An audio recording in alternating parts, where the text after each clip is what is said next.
অসংখ্য পেশেন্ট আসতেছে। আসলে আপনারা দেখতে পাচ্ছেন যে চাপ সামলাইতে আমরা হিমশিম খাচ্ছি, কারণ একটু আবহাওয়া ওয়েদারটা একটু মানে গরম থাকার কারণে মানুষের একটু ডিহাইড্রেশনের ভুগতেছে, যার কারণে আমরা স্যালাইন প্রচুর পরিমাণে স্যালাইন খাওয়াচ্ছি এবং এছাড়া ফার্স্ট এড যে ট্রিটমেন্টগুলো ছিল এগুলো দিয়েছি। ইতিমধ্যে এগুলো শেষ হয়ে গেছে। হ্যাঁ, আসলে সবার জন্য দোয়া যে আল্লাহ তাআলা সবাইকে সুস্থতা রাখুক, কারণ দেখতেই পাচ্ছেন যে আমাদের যে স্বাস্থ্য মানে আমরা যে ট্রিটমেন্টটা দিচ্ছি প্রাথমিক ট্রিটমেন্ট, এটা আসলে এতগুলো মানুষের জন্য পর্যাপ্ত না। আচ্ছা, কতগুলো আছে এই মেডিকেল বুথ? কতগুলো আছে আমাদের এখানে 15টা বুথ আছে টোটাল। কোন ধরনের পেশেন্ট এখানে ডিহাইড্রেটেড পেশেন্ট বেশি আসছে, আর বেশিরভাগ পেশেন্ট আসছে হাই প্রেশারের রুগী আসছে, যারা প্রেশারের ওষুধ নিয়মিত খায় কিন্তু সকালের ওষুধগুলো খায়নি, তারা আসছে।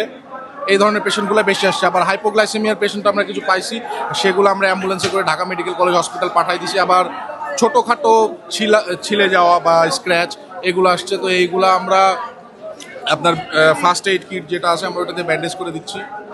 এই অবস্থা। গরমের কারণে এই সমস্যাটা কি বেশি? এটা আসলে গরম ঠিক আছে, কিন্তু অতিরিক্ত মানুষ, ভিড় সব মিলাই আর বয়স্ক মানুষরা আসছে বেশি সমাবেশে, এটার একটা ব্যাপার। আবার দূর থেকে জার্নি করে আসছে অনেকে, তো সব মিলাই একটু হবে এরকম।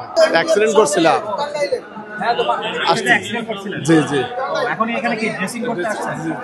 ড্রেসিং করতে আসছি।